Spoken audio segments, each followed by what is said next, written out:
মন এত ভারাক্রান্ত যে কিছু রান্না করতে ইচ্ছেই করছিল না।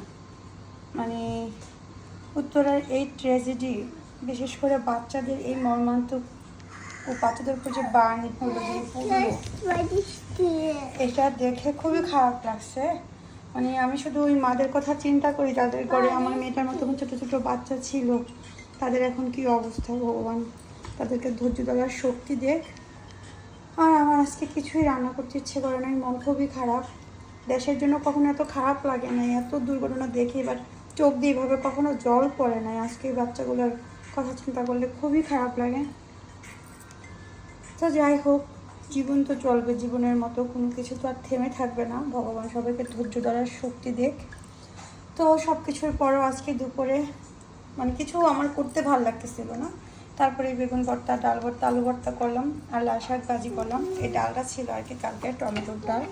আর এটার স্পেশালিটি হচ্ছে কি, এর মধ্যে আমি ধনে পাতা, লেবু পাতা দিয়েছি, সো যাতে ফ্লেভারটা দারুণ আসছে। আর এটা আমার হাজব্যান্ডের মেক করা মাছের বোনা।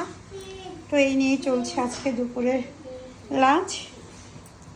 সর্বোপরি একটা কথাই বলবো, ভগবান বা সৃষ্টিকর্তা বা আল্লাহ যা করেন হয়তো ভালোর জন্যই করেন। যে বাচ্চাগুলো এখন জান্নাতের পাখি হচ্ছে, তারা যেন ভালো, তাদের মাথার যেন ধৈর্য ধরার শক্তি দেয় আল্লাহ।